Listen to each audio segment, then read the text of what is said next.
has also done what Brother Puzu is talking about, proving that with God nothing is impossible. This is a person who is the chief executive of Made in His Image. Some of you may know the company trading as Crown of a Natural, and an entity that celebrates the beauty of natural hair. She's also the founder of Obsessories, a company that prides itself as the mother of all your wooden gifting essentials in Eswatini. These companies were founded 3 and 2 years ago, respectively. She's also the founder of Balapanzi Girl, a movement that began in January 2022 with the aim of mentoring females on how to navigate their 9 to 5 whilst also running successful businesses. So, as Doug says, she has not given up her job as a statistics lecturer at the University of Eswatini, while she's also running her business, hence the catchphrase she uses, the employed entrepreneur. And prior to founding her companies, she has over 10 years of number management expertise gained in her work over 6 companies. So she's also the recipient of the Social Media Awards as the Entrepreneur of the Year in 2021, if you will remember, if you're watching your screens. And she's also the recipient recently this year of the 2022 Standard Bank Blue Sheroes Award, an honorary award that is given to women who have shown resilience in business and helping drive economic growth during these turbulent times. I know her personally, I have learned a lot from her personally, and I call her Mandlala the Million. So, ladies and gentlemen, please help me on stage to welcome Miss Faye Mandlala.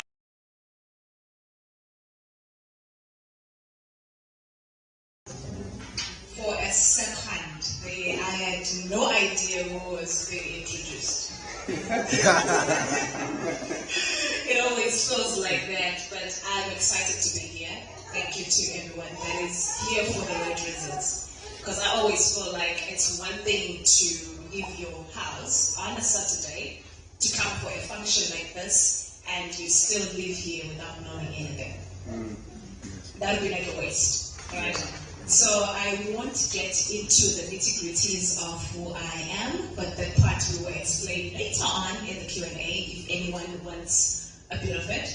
But I'm excited that everyone is carrying a pen and paper. I am an advocate for Balapanzi Girl. Even Balapanzi Guy, it works. Yeah. So if you're not carrying a pen and paper, I have a hard time now that I have to be here on stage and present it. I'm like, but how am I going to be writing down what I am saying? Because I also listen to myself as I speak. Yeah. I draw inspiration from that. Yes. Right? So I have a hard time speaking for 30 minutes. I was told that I have to shrink my 30 years of existence into 30 minutes. I don't know how good in that I am going to be. But anyway, by the end of the session, you will be 30 years richer. That's one thing for sure. Right. So my presentation is structured in this way.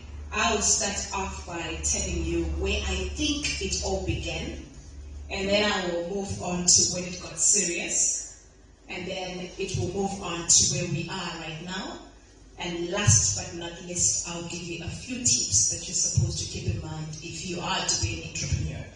It's a bit hard for me to set the standard high from what our brother Puzo has already done. I believe it's been a marvelous journey.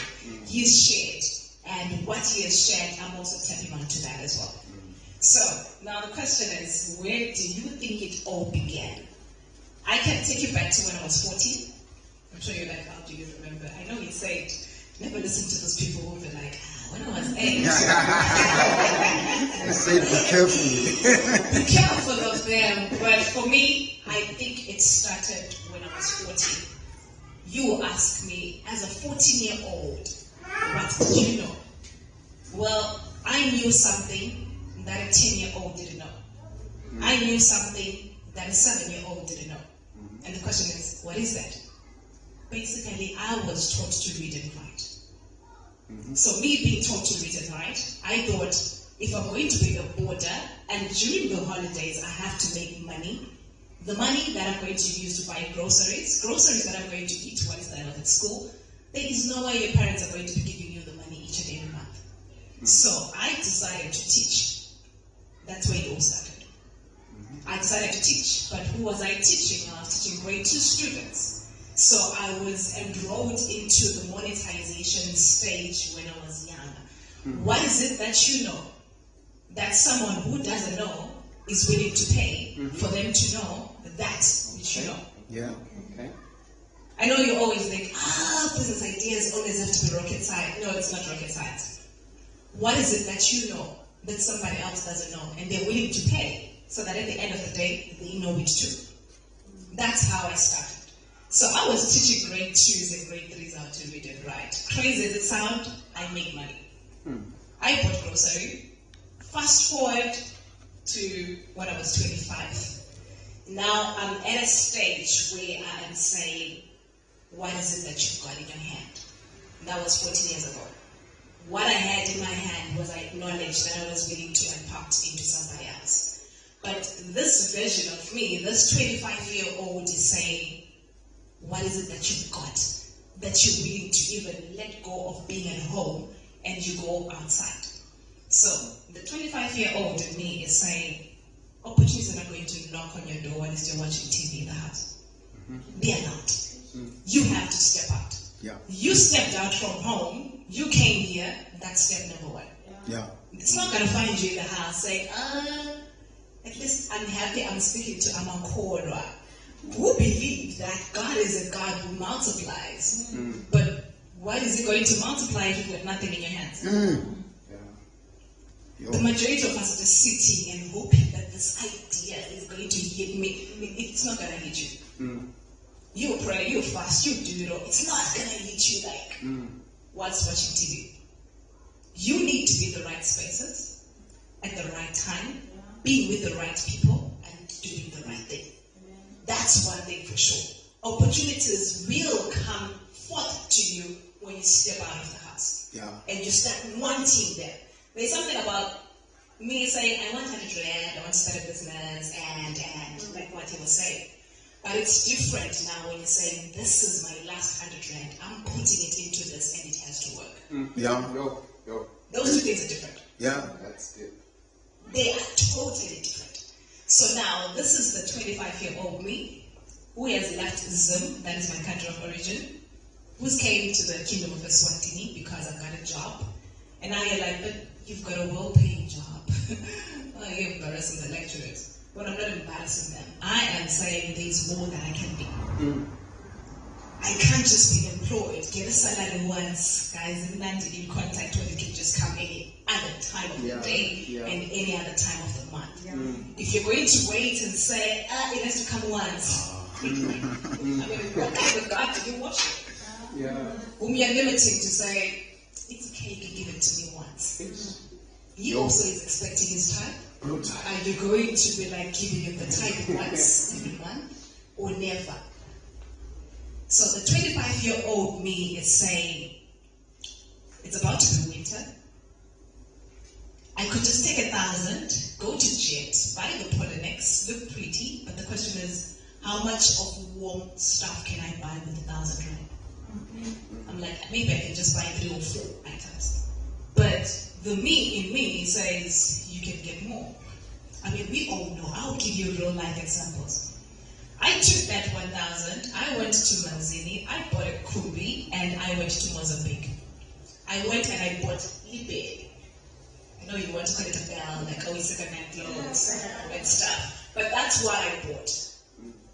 A 50 kg has got more than 100 Polonex inside. Only with 1,000. I mean, what is 1,000? 1,000 in Mozambique is 4,000 Medicash, which means when we go that side, it's the power of multiplication. When you go to other countries in the US, we're dividing, which means the money that you've got at the end of the day seems to be nothing. For me, I was multiplying. I come with that bell, I sell it here. 1,000 crosses over to be 8,000 in a split of a second. And then you tell me, I'm still looking for a business idea. Right? So now we've got 2. The first being, what is it that I know that I'm willing to teach someone? That's someone who doesn't know what it is that I've got. Number 2 is, instead of me buying this from there, yes, we're supporting them, but you too can support me. I step onto the bus, go to Mozambique. I think by that time, about less than 150 to go to Mozambique. I'm sure it's still very cheap compared to going to South Africa. Buy the bell, come back, you sell. How many pieces are there inside? We don't want to talk about that. But at that time, I was still playing around. It was good because I was just buying for the sake of me, pick this, pick that, pick that. When my house turned to be a factory, which was full of clothes everywhere, some of them I couldn't sell, some of them I was wearing myself, sentimental value, this and that, I knew when to stop. That is the 25-year-old me. 26-year-old was like, we have to do things different. If you are not growing and not changing from one stage of your life to the next, be rest assured that even if you're walking and moving, you're dead. You just dead. There is no way when you take a look at yourself today and the you yesterday, you're still the same person.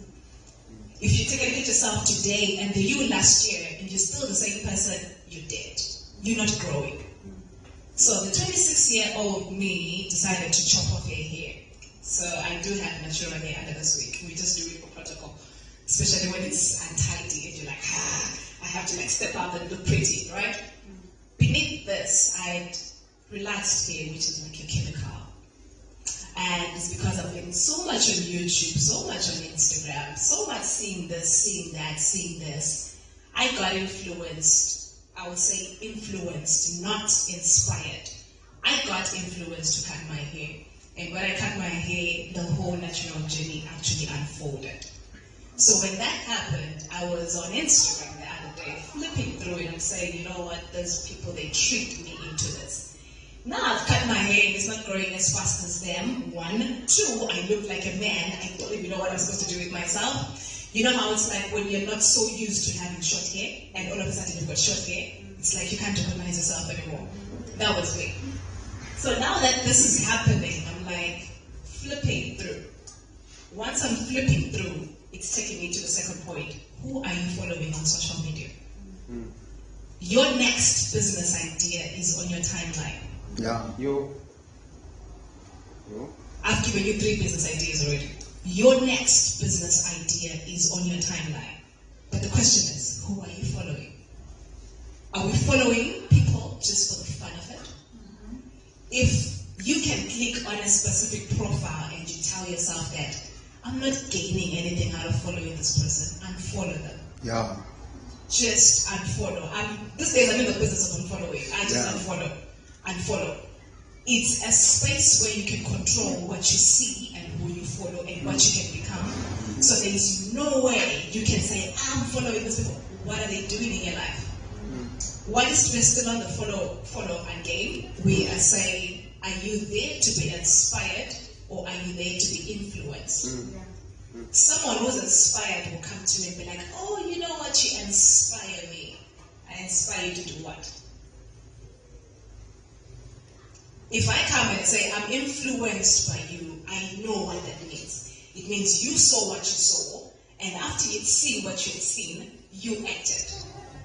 You mentioned the business laws and remarks, and they say, I know this is not something that we're going to be like praying about and saying, God, please give us this. Go act, because it's already in you. If you're influenced, you act. That's the reason why we're buying all those things from Clicks, but anyway, why am I supporting or even mentioning Clicks? I have to mention my brand, right? The reason why people are going to buy what they're buying from me is because they've been influenced to think that this is it. That's influenced. If they're inspired, it doesn't bring the money. It doesn't pay the bills. So when someone comes to you and says, I'm inspired by you, ask them, inspired to do what? Because you can't just be inspired only and not act. So that was me. On my timeline, I met this lady that was doing this home, the comment-inspired earrings, she's based in South Africa, and I'm like, oh, this is pretty, because it's on my timeline. If it wasn't on my timeline too, my antenna wasn't up, because there's one thing about a business. As spiritual as it is, if you're not looking for it, you won't find it. Just like there is Wi-Fi here, there are radio signals here. But if there is no receiver here and receiver there, you miss it. Even in church, they will speak the word of Rhema, And if your antenna is not up, you will miss it. Somebody else will pick it. That's just how spiritual life is. So that was me. I see her, hi, I am so and so. I'm based here. I love what you do. Do you do wholesale? And she says, hi, Beck. This is my catalog. Please select what you like. These are the banking details. Come and pick up.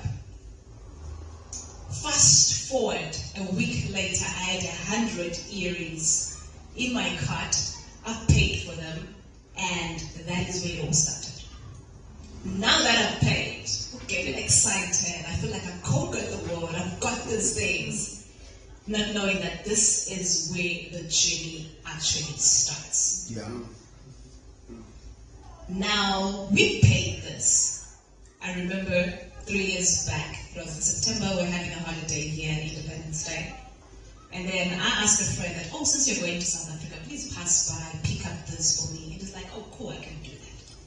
He gets to SA, they get busy, they forget. It becomes very difficult for them to get in contact with the other lady to pick up the stuff. This side of celebrating, I'm enjoying that, ooh, these earrings are coming.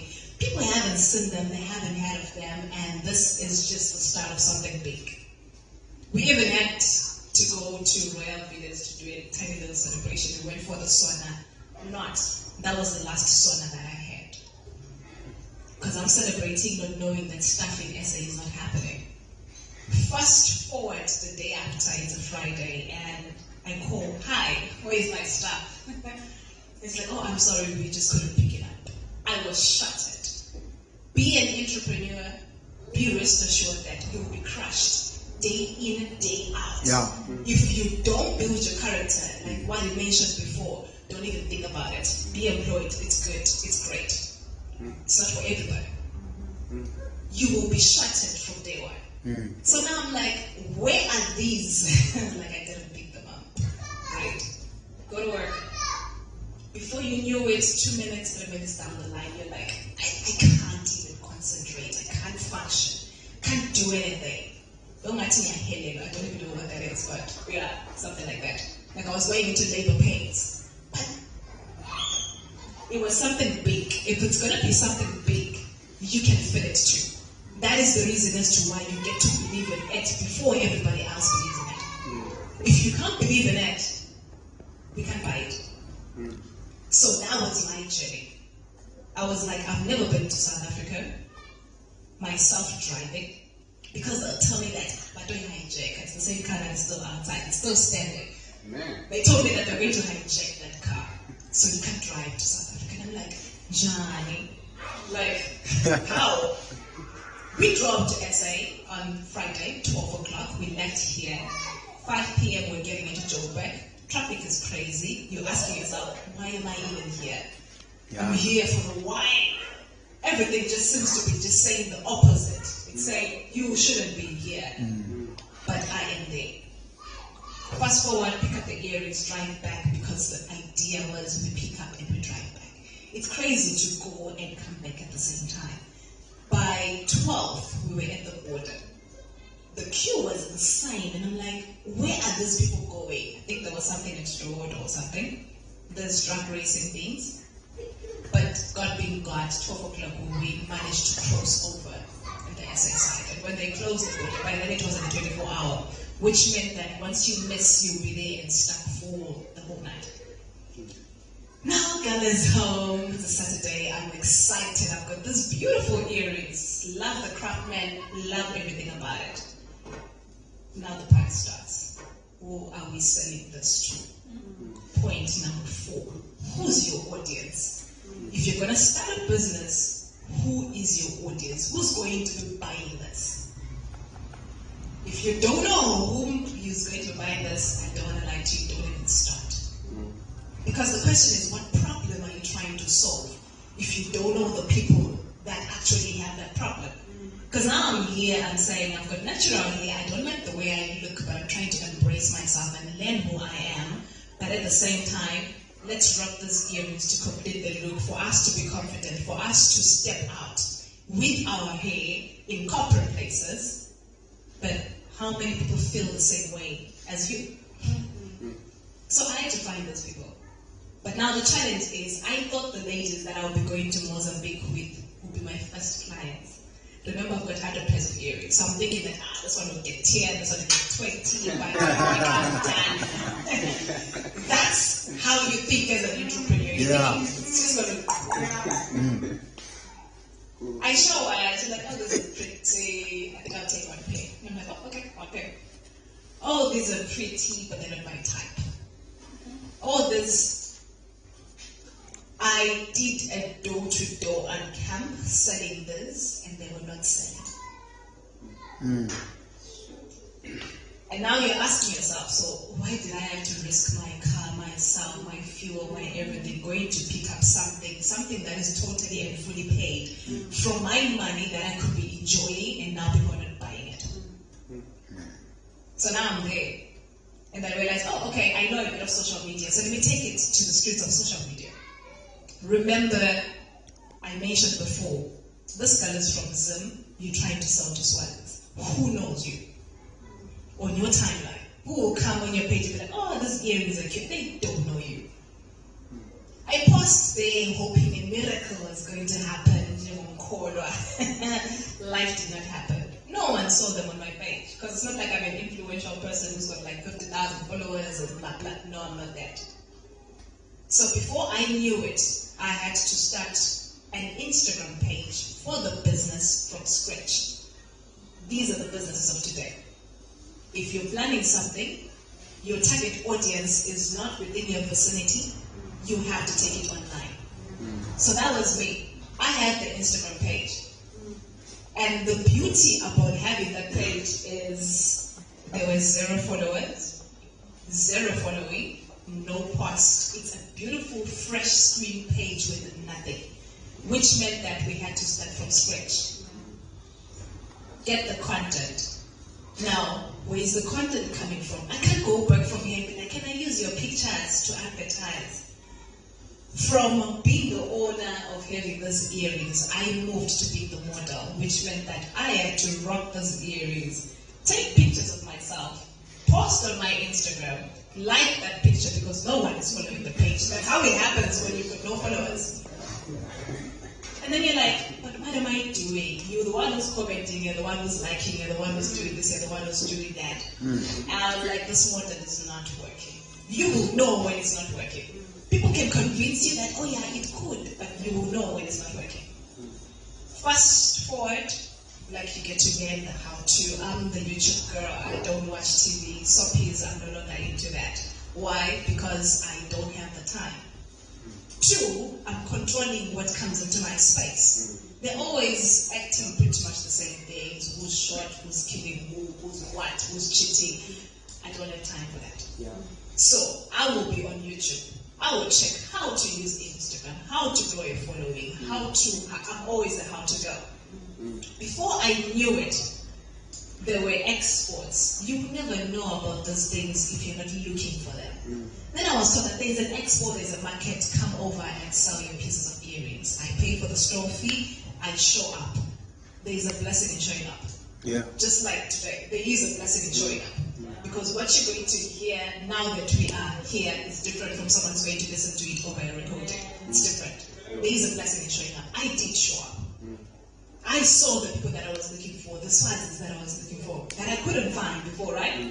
Now they were in a position to follow the page, they were in a position to tag us, they were in a position to help us grow the brand.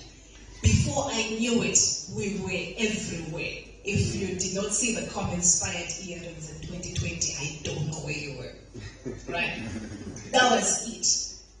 Before we knew it, people were buying in tens. Remember I spoke about the tens. I wanted someone to just come and buy 10 pairs, 20 pairs, finish the stock. Before I knew it, I was in Joburg getting more stock, and the cycle continued. So now the business is getting valuable. I'm testing to see this. I'm using my own money to test and see that, does this really work? Remember my first stumbling block was the earrings were missed. Now that everybody has them, my second stumbling block is if she's got 10, she's got 20. It means she can never buy anything else because that's the only range that I have. As a business person, you need to have the business plan. I didn't have the business plan like on paper, but I had it at the top of my head. So now you're like, people have 10, 20 pairs of this. Doesn't mean that now I have to look for new customers. It's always hard having to find new customers. It's easy for me to sell to the people that I'm already sold to. So now I'm like, it means this game that we're doing, it's not gonna work. I had to change the game plan. So now we had to introduce more earrings, more ranges, more colors, more shapes, more designs. And whilst you're doing that, people are watching. Once people are watching, you are test driving on the side. Your time, your energy, your how-to is being spent at the expense of people that are watching. I'll just jump on to my third stumbling block. The third stumbling block now is you're all over the place. And you're all over the place. Everyone is seeing the success. Everyone is inspired.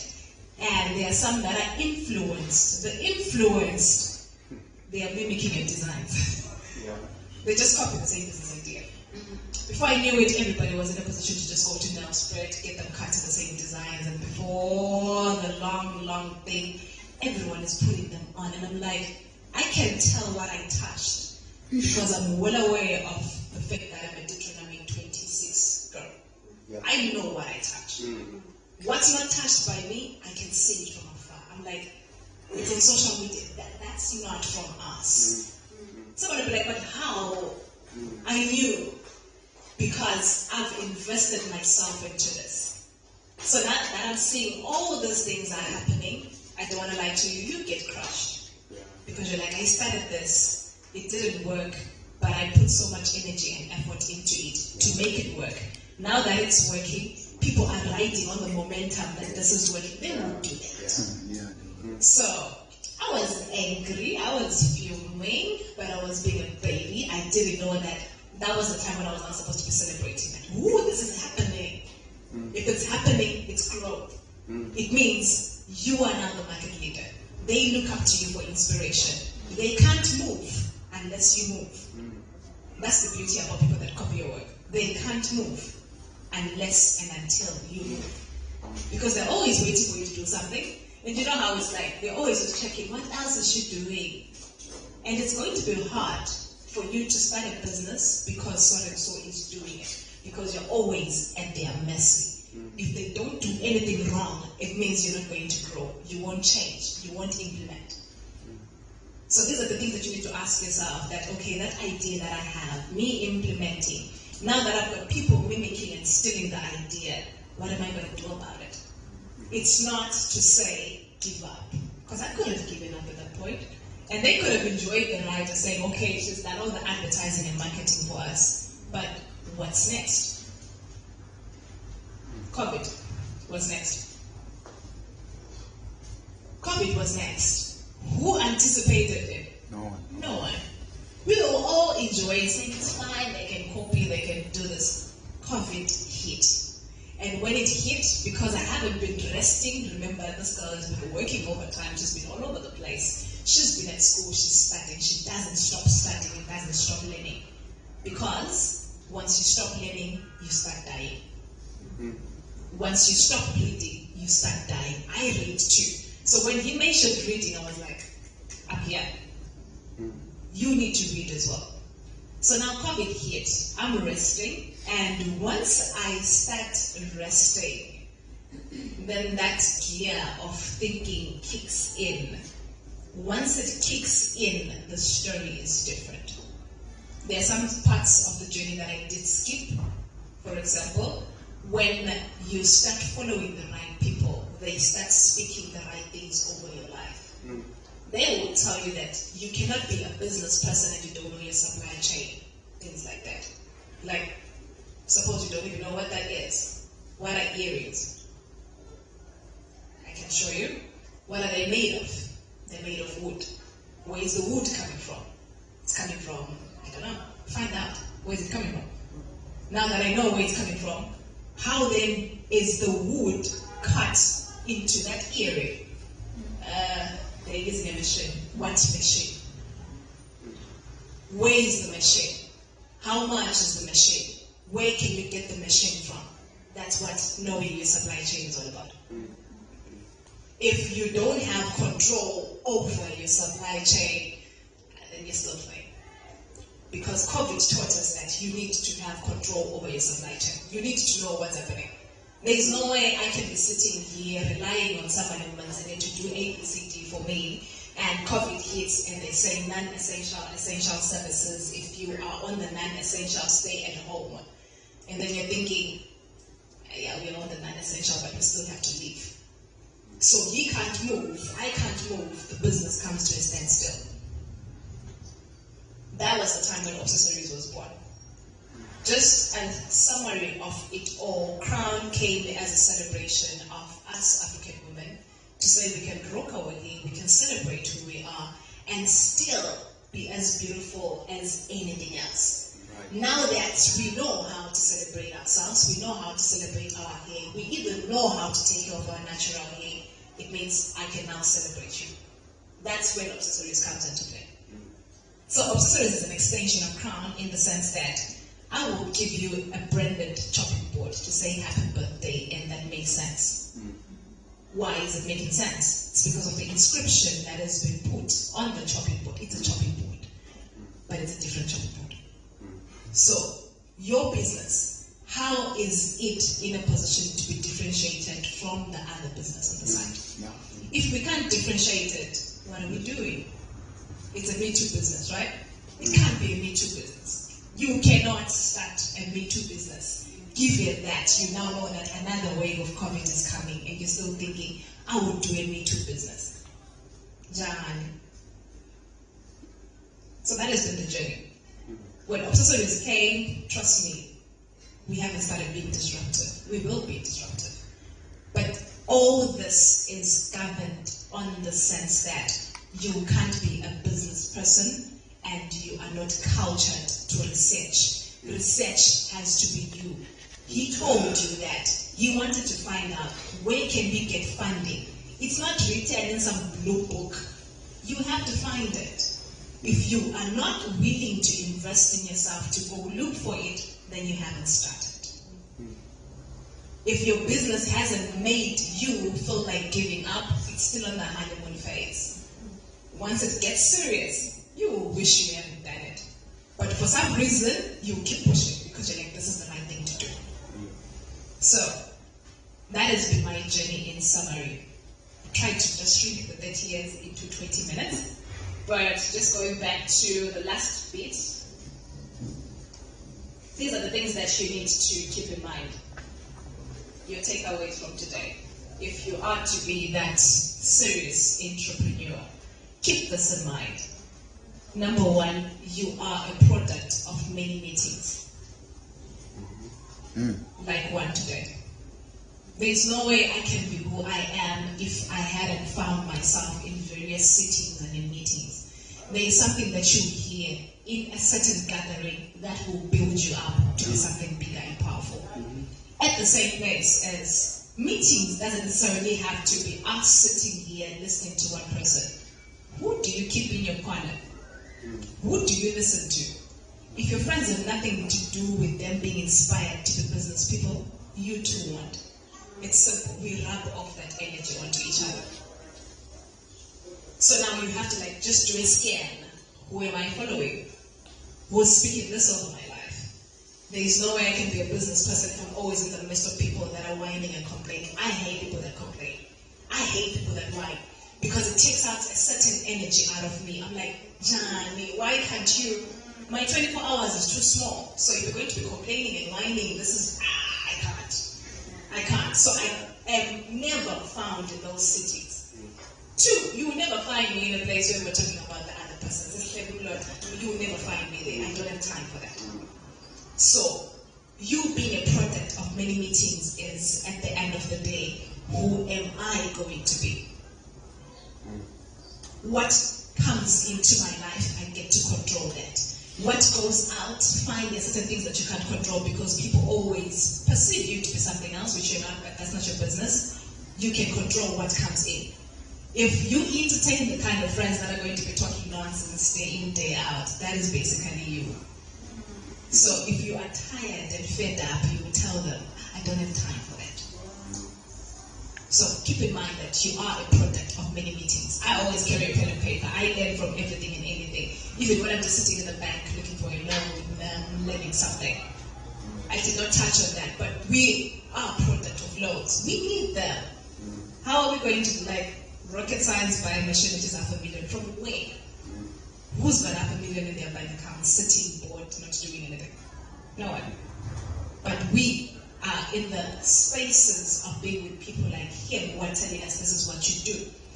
The difference between me and you is, now that I know that I have to do this, I'll implement on Tuesday after the holiday. You will still sit on that knowledge and be like, I'm still thinking. I hate ideas, people. I hate people who be like, I've got an idea. Do something about the idea. Yeah. Tell me that this is where I'm having a challenge. Not for you to be like, I'm thinking. I can't. Honestly, I cannot. You can't be an ideas person. You can't always be ideas this, ideas that. Yeah. Right? Yeah. So, keep in mind, you are a product of many meetings. Be in places and be intentional about being there. Yeah. That's your takeaway, number one. Number two, it's mind your environment.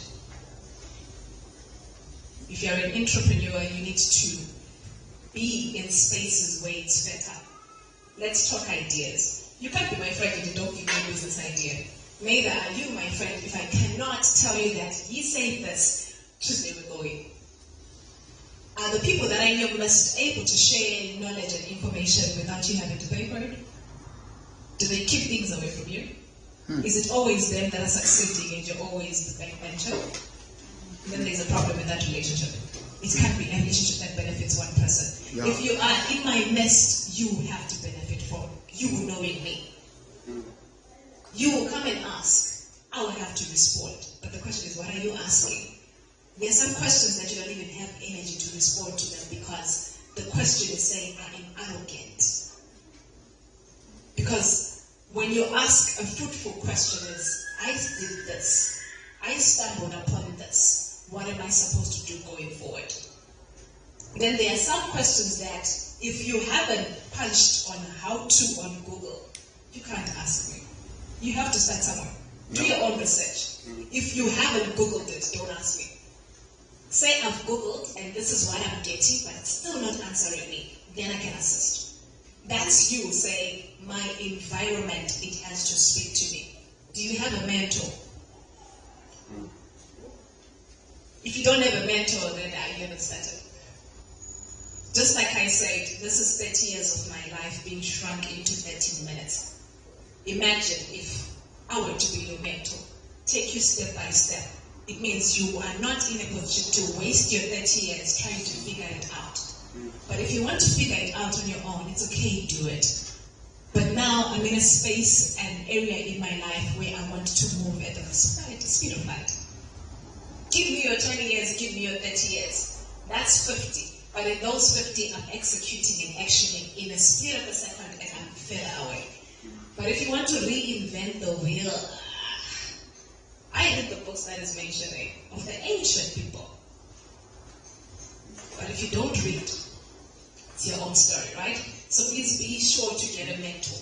Just like you have a pastor whom you will come and be like, Pastor A, B, C, D, get a mentor. If you can't get a mentor, find one online. Now we're living in a digital space, which means you can find someone online who can mentor you even if they are on the other side of Swaziland. I don't have to drive to meet up with them, right? Then number 3, this is the big one for me. I believe in God and that which He says. So His word says, to whom much is given, much is required. I don't want to lie to you, it works everywhere. Right now you'll be thinking, I want $1 million business, but it's not going to be $1 million business without you putting the $1 million effort to work on it.